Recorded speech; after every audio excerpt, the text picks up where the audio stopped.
इस कार्यक्रम के पुण्यार्चक हैं स्वर्गीय पंडित श्री रतनलाल जी बैनाड़ा की स्मृति में बैनाड़ा उद्योग लिमिटेड, आगरा।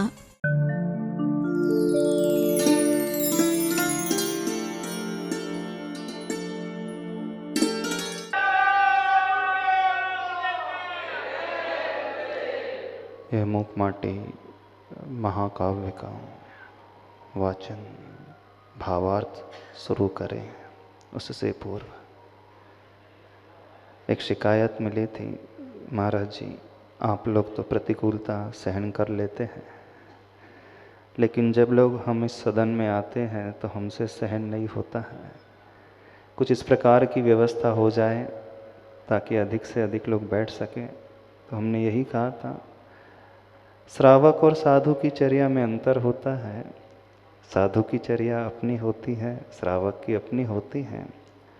श्रावक का लक्ष्य धर्म ध्यान का होता है, तो वो अपनी अनुकूलता बना करके धर्म ध्यान कर सकता है, उसमें कोई निषेध नहीं है। जैसा आप अनुकूल अपने लिए समझे कर सकते हैं, हमारी तरफ से कोई बाधा कोई निषेध नहीं रहेगा। बस उद्देश्य ये है कि श्रावक इसके माध्यम से धर्म से जुड़ सके, क्योंकि श्रावक एकदम से साधु जैसा जीवन नहीं बना सकता है। मुनिराज गर्मी भी सहन कर सकते हैं, ठंडी भी सहन कर सकते हैं। अब हम आपसे यह अपेक्षा रखें कि आप भी बिल्कुल साधु जैसी ही चर्या अपना लें, तो फिर तो आप लोग यहाँ आकर के ही बैठ जाओगे। बैठ जाओ तो अति उत्तम, बहुत सुंदर। और यदि यहाँ आकर के बैठने का सामर्थ्य नहीं है, सिर्फ इतना ही कहना है, विषय कसायों से अपने आप को बचा करके, आर्त रौद्र ध्यान से, बड़े बड़े पापों से अपने आप को बचा करके इस प्रकार से धर्म ध्यान करना कि थोड़ी बहुत कुछ छूट लेकर के करना चाहो तो कर सकते हैं, क्योंकि आगम में इसकी व्यवस्था दी गई है। आप समझ रहे हैं हम क्या कहना चाह रहे हैं? प्रदीप जी, मंत्री जी, सावला जी, समझ में आ रहे हैं? हाँ, तो आपकी अनुकूलता जैसी है आप कर सकते हैं, उसमें कोई बाधा नहीं है। आगे चलते हैं। इस मूक माटी महाकाव्य के हार्द को समझने के लिए, हृदय को जानने के लिए, जो विषय कल चल रहा था उसको थोड़ा सा रिवाइज कर लें। विषय कंकरों का चल रहा था। कल का विषय आचार्य भगवान ने बहुत सरल से शब्दों में अच्छे तरीके से हम सबके लिए समझाया है। कल जो आचार्य भगवान कह रहे थे पेज नंबर 49 में, अरे कंकरो माटी से मिलन तो हुआ, पर माटी में मिले नहीं तुम। माटी से छुवन तो हुआ, पर माटी में घुले नहीं तुम। इतना ही नहीं, चलती चक्की में डालकर तुम्हें पीसने पर भी अपने गुणधर्म भूलते नहीं तुम। भले ही चूर्ण बनते रेतिल, माटी नहीं बनते तुम। जल के सिंचन से भीगते भी हों, परंतु भूल कर भी फूलते नहीं तुम। माटी सम तुम में आती नमी ना, क्या वह तुम्हारी कमी ना। ये व्यक्ति विशेष के लिए नहीं कहा जा रहा है, ये संबोधन उन कंकरों को लिए दिए जा रहा है जिसके भीतर कमी होती है। वो कैसा होता है? यहाँ पे लिखा है कमी ना।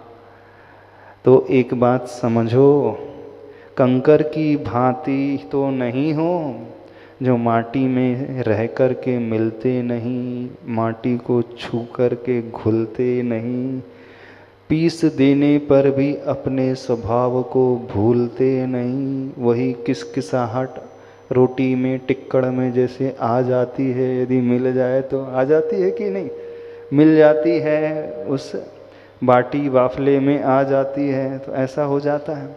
कहीं ऐसा तो नहीं है कि समाज में रह रहे हैं लेकिन समाज से मिलकर के नहीं रहते हैं। हाँ? परिवार में रहते हैं लेकिन सदस्यों के साथ घुलते नहीं हैं।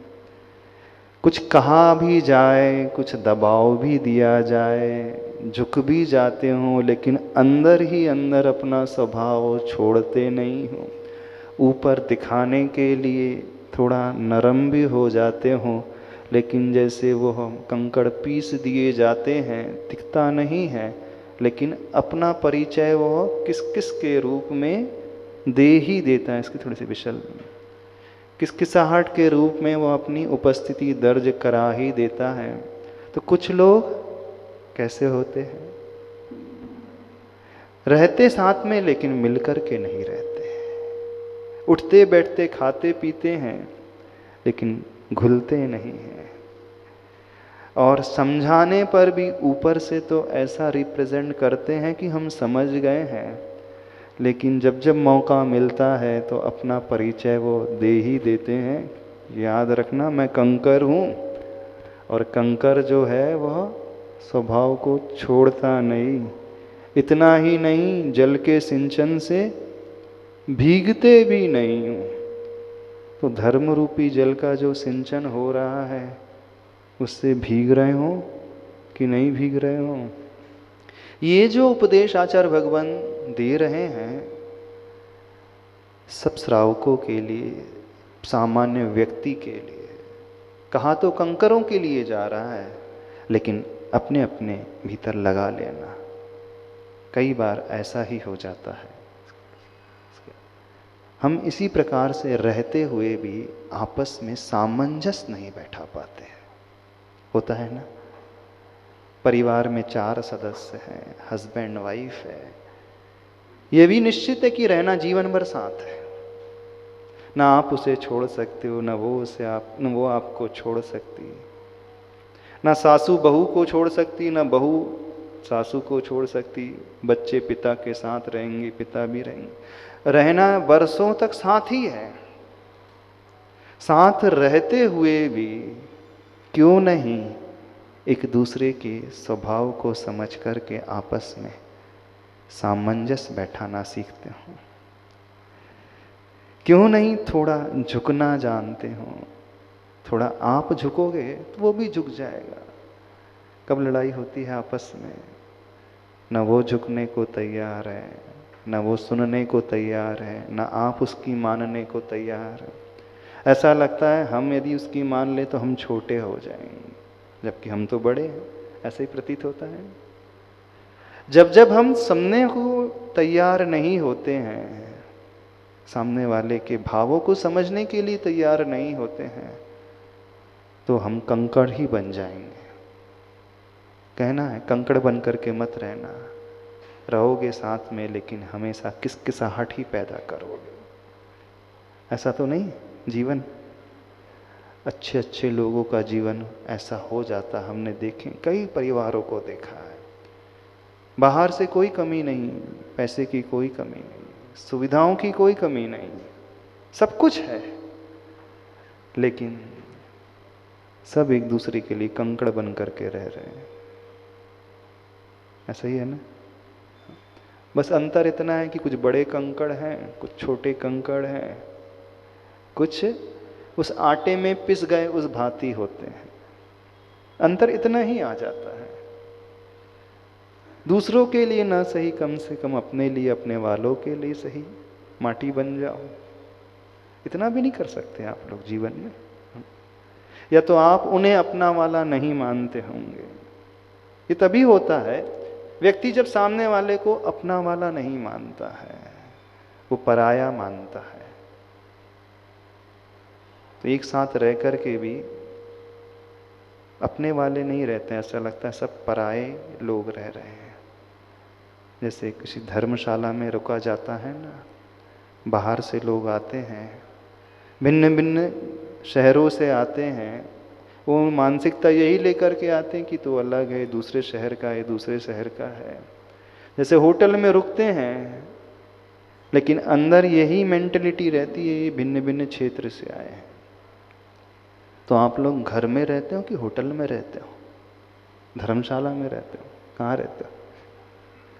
क्यों घर में रह रहे हो कि धर्मशाला में रहते हो?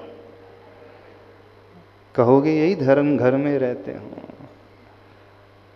पर झांक करके देखना नहीं क्या स्थिति है। समझो आचार्य भगवान के भावों को, समझो क्या आचार्य भगवान हमें कहना चाह रहे हैं। हाँ?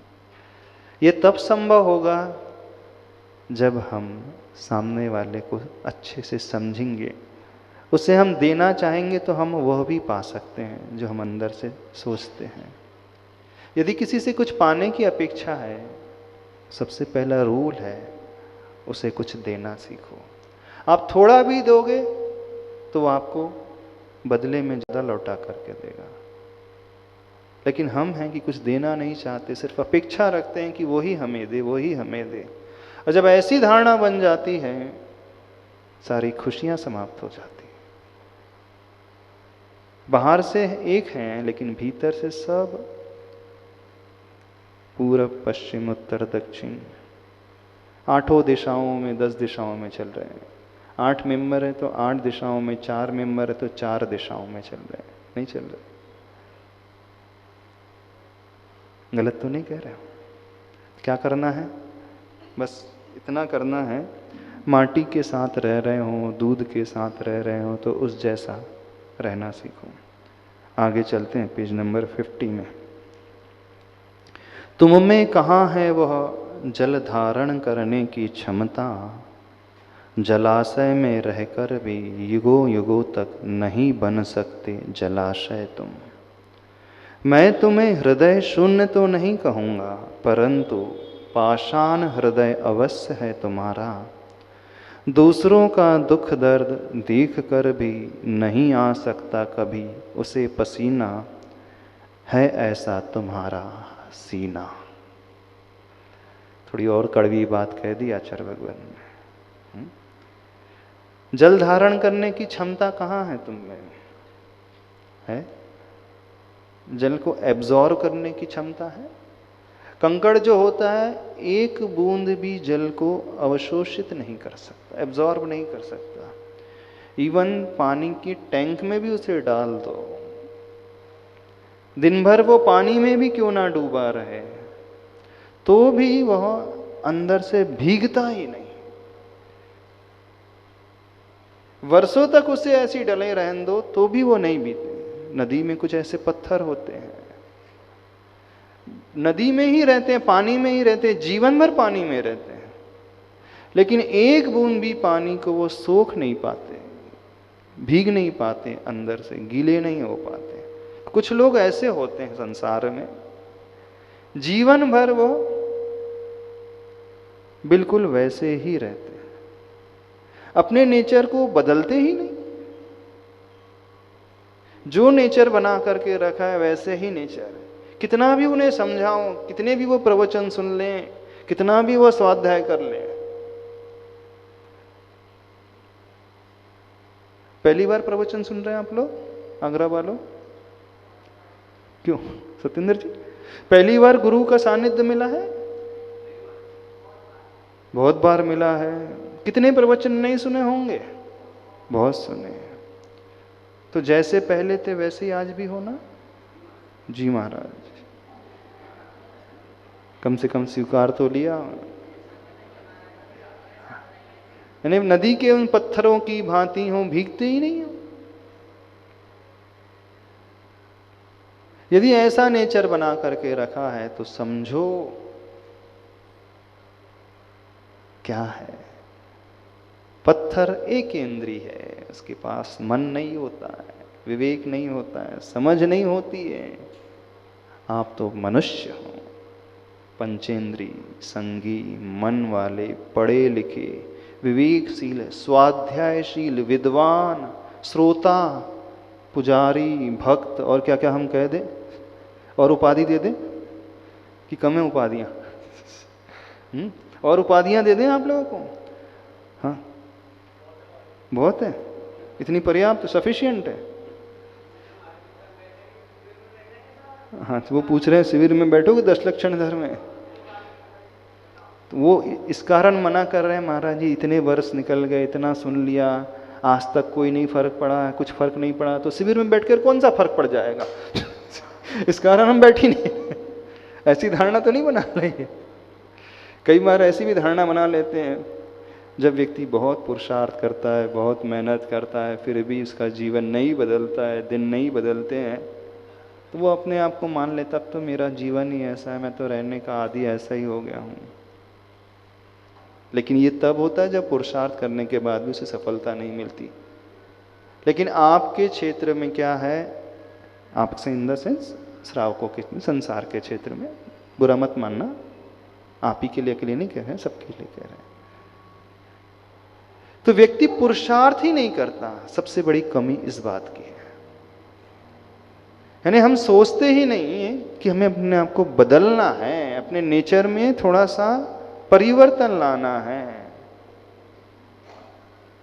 और जब तक हम पुरुषार्थ नहीं करेंगे, कभी भी हमारा जीवन जो है विकसित नहीं होगा। जीवन में खुशियां आएगी ही नहीं। कई परिवार हमारे पास ऐसे आते हैं, सब कुछ है उनके पास, लेकिन अंदर बड़े व्यथित रहते हैं। एक ही शिकायत लेकर के आते हैं, महाराज कुछ है ही नहीं जिंदगी में, खुशियां तो है ही नहीं, पटती नहीं है आपस में हम लोगों की। हाँ, ना वो मुझे समझता है, ना मैं उसे समझ पा रहा हूँ। मैं तो कोशिश करता हूँ समझ ले, लेकिन वो मानता ही नहीं, वो झुकने को तैयार ही नहीं होता, सुनता ही नहीं। यानी ऐसा रूड नेचर है।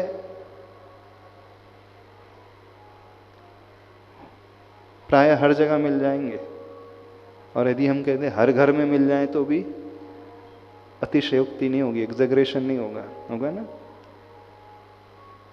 ने क्या बना करके रखा है अपने आप को, क्या धर्म श्रवण किया है, क्या प्रवचन सुने हैं, क्या स्वाध्याय किया है, क्या गुरु को सुना है, क्या गुरु को देखा है, क्या गुरु को माना है, किस रूप में स्वीकारा है। जो व्यक्ति अंदर से गुरु को मान लेता है, आचार्य भगवान को मान लेता है, वो बिना कुछ कहे अपने आप को बदल लेता है। उनके दर्शन यदि वो भीतर से कर ले ना, आचार्य भगवान को भीतर से देख ले, अच्छी श्रद्धा के भाव ला करके, हृदय में अच्छे भाव ला करके, सिर्फ उनके दर्शन करके वो सोच लेता है, देखो आचार्य भगवान कैसे इतने सारे लोगों को संभालते हैं। आपके घर में 4 सदस्य, 6 सदस्य, और आचार्य भगवान के परिवार में हजारों, फिर भी कितने प्रसन्न चित्त, निर्विकल्प आनंद में। तो सभी टाइप के लोग मिलते हैं, उन्हें कोई विकल्प नहीं आता। आचार्य भगवान बहुत ऊंचे बैठे हुए, उनकी सोच बहुत ऊंची है, उनकी क्षमता बहुत कुछ है, उनका सब कुछ साधना ऊंची है। और जो लोग उनके पास आते हैं, उनकी ना सोच होती, ना उनके पास कुछ गुण होते हैं, ना ज्ञान होता है, फिर भी वो उनको इतने अच्छे से सुन लेते हैं जैसे उनसे कुछ मिल रहा है, जबकि पता है इनके पास कुछ है नहीं आचार्य भगवान को देने के लिए, कि आचार्य भगवान तो कहाँ बहुत ऊंचाई में बैठे हैं। फिर भी वो उन्हें इतना समय दे देते हैं, तो सामने वाला को लगता है कि नहीं, मैं को भी कुछ दे रहा हूँ। समझना उनकी जो क्षमता है, कला है, ज्ञान है। तो ऐसे महापुरुष के चरणों में यदि कोई व्यक्ति भीतर से जाए, उपदेश न भी सुने, सिर्फ भीतर से दर्शन भी कर ले, तो हमारा तो पूरा विश्वास है उसके अंतरंग में कुछ ना कुछ चोट अवश्य पड़ती है। लेकिन हम लोग तो छोटे मोटे लोग हैं, हम लोग कितना भी कहते रहे आप लोगों से, आप लोगों को कुछ चोट पड़ेगी ही नहीं। अंतरंग में कुछ चोट पड़ेगी कि नहीं पड़ेगी? जब बड़ों बड़ों की नहीं सुन रहे हो, तो हम जैसे छोटो मोटों की क्या औकात? गलत तो नहीं है? गलत बात है? क्या गलत बात है? अरे जे भगवान को देख करके व्यक्ति अपने राह को बदलता है, गुरु को देख करके अपने जीवन के ढंग को बदलता है, अपने स्वभाव में, अपने परिणामों में अंतर लाता है, ये कहना चाह रहे हैं। यदि हमारे भाव बदल रहे हैं तो समझना यह कक्षा, क्लास, प्रवचन, ये स्वाध्याय सार्थक है। और ये नहीं बदल रहे तो सब बाहर की क्रियाएं हैं। बड़ा दुख होता है, खेद होता है जब व्यक्ति अपने अंतरंग को नहीं बदलने की कोशिश करता है। बरसों साथ निकाल देते हो लेकिन ऐसे रहते हैं जैसे जेल में 4 कैदी नहीं रहते। जेल में 4 कैदी नहीं रहते, वो एक दूसरे को पसंद ही नहीं करते हैं। तो घर में रहते हो कि जेल में रहते हो, कहाँ रहते हो आप ही जानो, कहाँ रहते हो? तुम में कहाँ है वह जल धारण करने की क्षमता, जलाशय में रह कर के भी युगों युगों तक नहीं बन सकते जलाशय तुम। जलाशय मतलब वह सरोवर। उस नदी में, उस तालाब में डूब करके भी आप उस जल को धारण ही नहीं कर सकते। मैं तुम्हें हृदय शून्य तो नहीं कहूँगा, हम ये नहीं कहेंगे कि आपके भीतर हृदय ही नहीं है, परंतु पाषाण हृदय अवश्य है तुम्हारा। किसका? कंकड़ों का ना। पाषाण हृदय किसका है? क्योंकि वो पाषाण की जाति का, पृथ्वी का एक है, तो उसका तो हृदय पाषाण का ही रहेगा। आप लोगों का तो कौन सा हृदय है? फूलों का हृदय है, गुलाब की फूल की भांति, एकदम कोमल, एकदम मृदु। ऐसे ही है कि पत्थर का है? पत्थर हृदय वाला सुनता नहीं, बदलता नहीं। दूसरों का दुख दर्द देखकर भी नहीं आ सकता कभी उसे पसीना, ऐसा है तुम्हारा सीना। कभी पसीना नहीं आता ना दूसरों के दुख दर्द को देख करके? कितने लोगों को पसीना आता है? आता है? सही सही बोलना, झूठ मत बोलना। हाँ, भीग जाते हो हृदय से, अंदर से भीगते हो किसी के कष्ट को देख करके, किसी की व्यथा को सुन करके। ऐसा तो सीना नहीं है, लेकिन कंकड़ों का तो ऐसी ही है हाल। फिर भी ऋषि संतों का सदा सदुपदेश सदादेश हमें यही मिला कि पापी से नहीं पर पाप से, पंकज से नहीं पर पंक से घृणा करो। अई आर्य नर से नारायण बनो, समयोचित कर कार्य। भले ही आप नहीं समझ रहे हो, भले ही आप बदलने को तैयार नहीं हो, तो गुरुओं से, ऋषियों से, संतों से क्या उपदेश मिला है? कौन सा सदुपदेश? यानी समीचीन, प्रॉपर, सही उपदेश। सद आदेश, सही आदेश, अथवा हमेशा जो आदेश मिला है वो क्या है? पापी से नहीं पर पाप से, पंकज से नहीं पर पंक से घृणा करो। व्यक्ति से घृणा मत करो। किससे घृणा करें? उसके दुर्गुणों से घृणा करो। जो उसके भीतर डिमेरिट्स हैं, जो अवगुण हैं, उसे मत चाहो। पर होता क्या है? सब लोग व्यक्ति को ही डिसलाइक करने लगते हैं, है ना? पापी से नहीं पाप से घृणा करो, पंकज, पंक से नहीं, किससे कहा का नीचे लगा? पंकज से नहीं पर पंक से घृणा करो। पंक से अर्थ होता है कीचड़, और पंके जायते इति पंकज यानी कमल। हाँ, पंक का अर्थ होता है कीचड़। आचार्य श्री का एक बहुत अच्छा दोहा है ना, पंक नहीं पंकज बनो, मुक्ता बनो न सीप। पंक नहीं पंकज बनो, मुक्ता बनो न सीप। तो पंक का अर्थ होता है कीचड़। पंकज से नहीं, कीचड़ से घृणा करो, यानी उस व्यक्ति से नहीं। देखो, घृणा पंकज से कब हो सकती है? वैसे पंकज से घृणा किसी को नहीं होती है, कमल के फूल से घृणा कब किसी को नहीं होती है, लेकिन उस व्यक्ति से भी घृणा हो सकती है जो ऐसे दूषित वातावरण में रह रहा है। मान लीजिए बहुत कोई अभावों में जी रहा है, गरीबी में जी रहा है, उसके पास कुछ नहीं है। तो ऐसे लोग जब हमें मिलते हैं तो भी व्यक्ति घृणा सा करने लगता है, तो बहुत छोटा है, छोटी जाति का है, निचले स्तर का है, हमारे स्टेटस का नहीं, हमारे लेवल का नहीं है। तो पंकज से नहीं पंख से, मतलब पंकज जो उस कीचड़ में खिलता है, तो भले ही वो विपरीत परिस्थिति में रह रहा है, भले ही वो निचली अवस्था में रह रहा है, लेकिन देखो उसका पुरुषार्थ कीचड़ में रह करके भी वो कितना खिला हुआ है।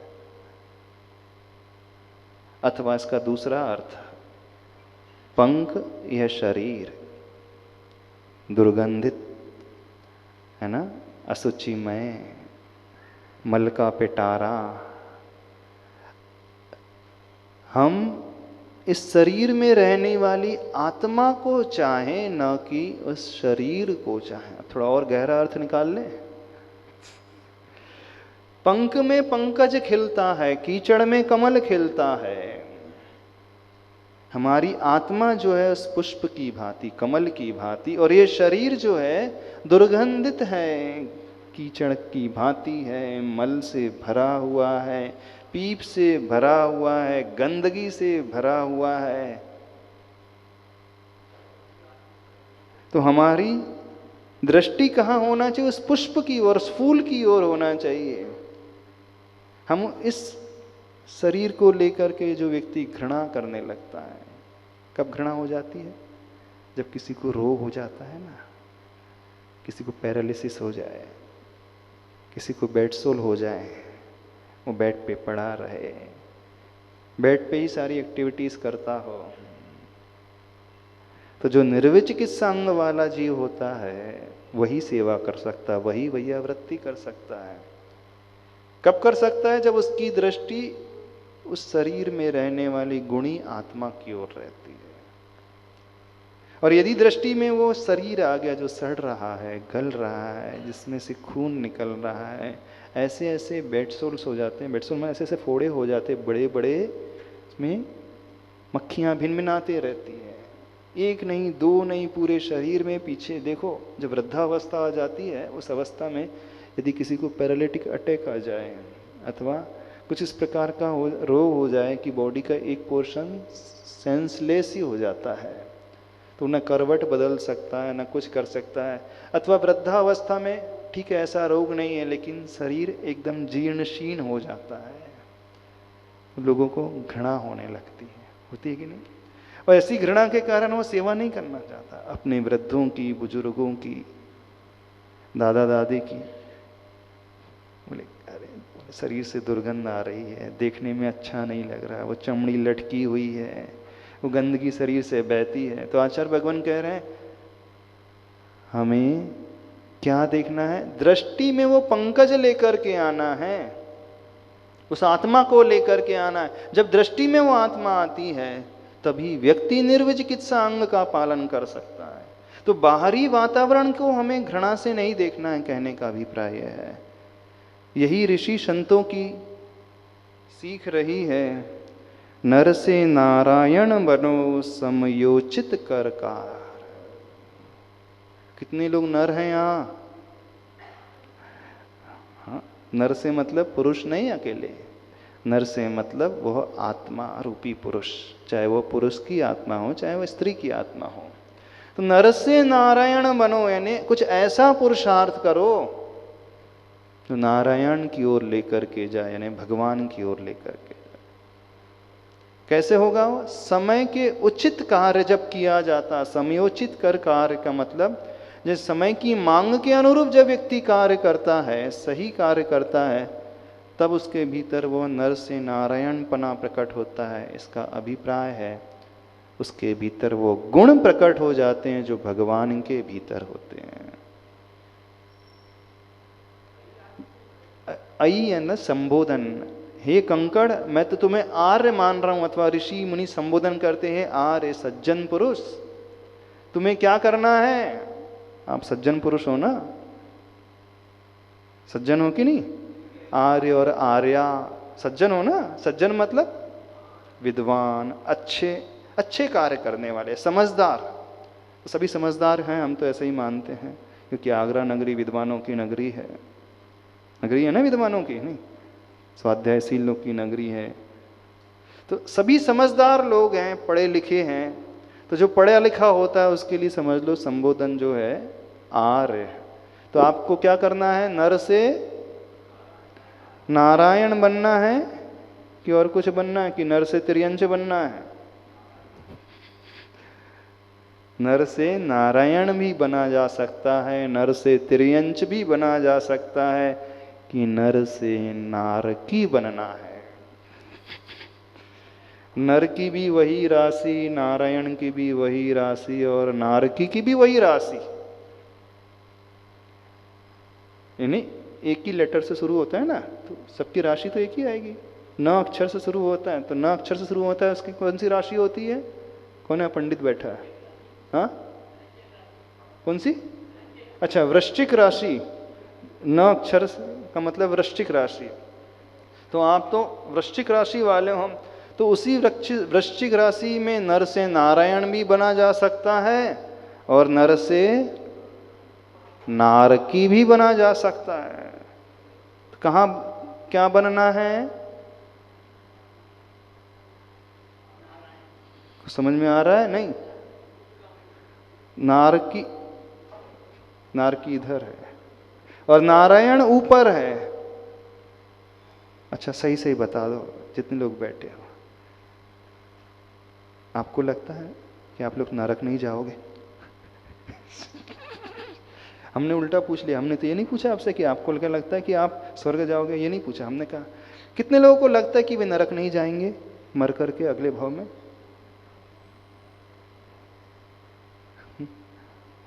बताओ, कितने लोगों को लगता है कि वे नरक नहीं जाएंगे अगले भाव में? सबके हाथ नीचे हैं। इसका क्या मतलब है? कंफ्यूज हो रहे हो आप? समझ में आ रहा है हमारा प्रश्न? कितने लोगों को लगता है कि वो अगले भाव में मर करके नरक नहीं जाएंगे?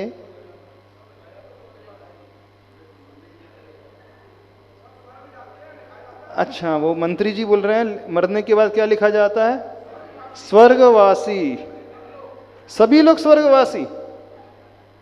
अरे लिखने की बात नहीं कर रहे हैं, अंदर की बात कर रहे हैं। ये अंदर की बात है।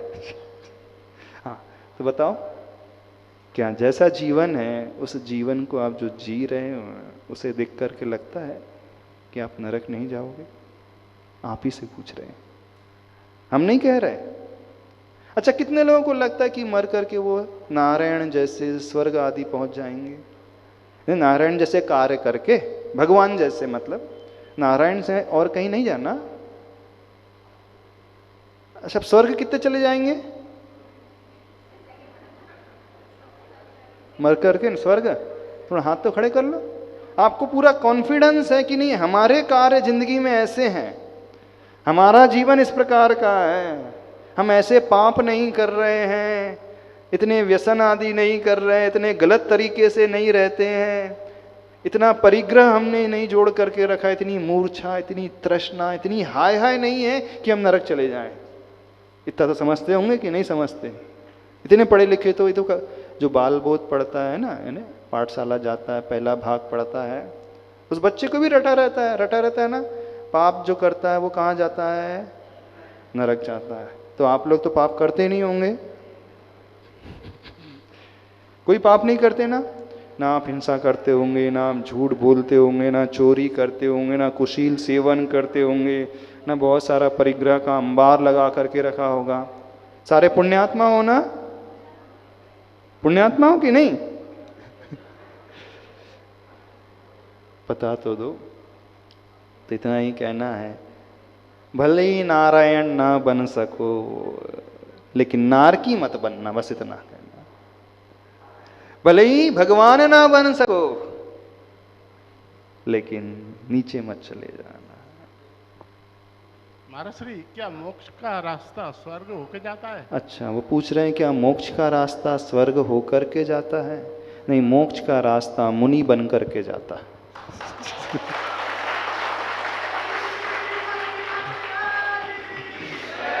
मोक्ष के लिए स्वर्ग की कोई आवश्यक कंडीशन नहीं है। हाँ, लेकिन जो आवश्यक कंडीशन है मोक्ष में पहुंचने के लिए मोक्ष मार्ग में चलना होता है, और जो मोक्ष मार्ग में चलता है वो साधु बना जाता है। तो मोक्ष का रास्ता तो साधु बन कर के ही जाया जा सकता है, घर बैठ कर के मोक्ष तो नहीं जा सकते।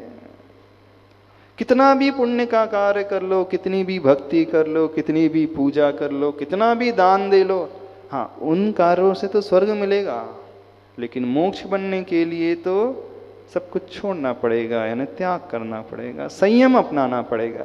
तो मोक्ष का रास्ता संयम से होकर के जाता है। और 10 धर्म के जो पर्व आते हैं ना, वो संयम को सिखाने वाले ही पर्व आ रहे हैं, हम ये कहना चाह रहे हैं। 10 लक्षण जो धर्म आते हैं, पर्युषण जो पर्व आते हैं, वो संयम का पर्व माना जाता है। देखना विशेषता, अन्य सारे पर्व जो दुनिया मनाती है वहाँ असंयम का बोलबाला, खाना पीना, घूमना, ऐशो आराम करना, मिठाइयाँ खाना, नए कपड़े खरीदना, ज्वेलरी लेना, खर्चा करना, रात रात तक आउटिंग करना, खेलना कूदना, सारे दुनिया में जो पर्व मनाए जाते हैं वो संयम की ओर लेकर के जाते हैं। लेकिन जैन धर्म की एक विशेषता है, जहाँ जो पर्व मनाए जाते हैं वो संयम की ओर लेकर के जाते हैं। यानी अन्य संस्कृति में जो पर्व होते हैं वो भोग प्रधान होते हैं, लेकिन जैन धर्म के जो पर्व हैं वो योग प्रधान होते हैं। यहाँ पर योग की आराधना की जाती है, भोगों की आराधना नहीं की जाती है। तो जो योगों की आराधना करेगा वही नर से नारायण बनेगा। आगे चलते हैं 51 पेज में। यूं शिल्पी से, ये संबोधन कौन कर रहा था, समझा कौन रहा था कंकड़ों को? शिल्पी, कुंभकार समझा रहा था कि क्या करना है। तो यूं शिल्पी से कड़वी घूंट सी पीकर दीनता भरी आँखों से कंकर निहारते हैं माटी की ओर अब, और माटी स्वाधीनता घुली आँखों से कंकर की ओर मुड़ी देखती है। माटी की शालीनता कुछ देश ना देती सी की, महासत्ता माँ की गवेषणा समीचीना ऐशना, और संकीर्ण सत्ता की विरेचना अवश्य करना है तुम्हें। अर्थ यह हुआ, लघुता का त्यजन ही गुरुता का यजन ही शुभ का सृजन है।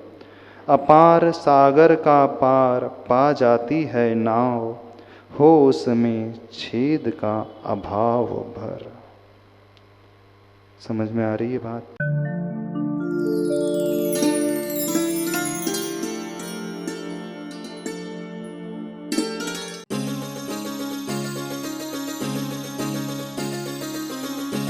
इस कार्यक्रम के पुण्यार्चक थे स्वर्गीय पंडित श्री रतनलाल जी बेनाड़ा की स्मृति में बेनाड़ा उद्योग लिमिटेड, आगरा।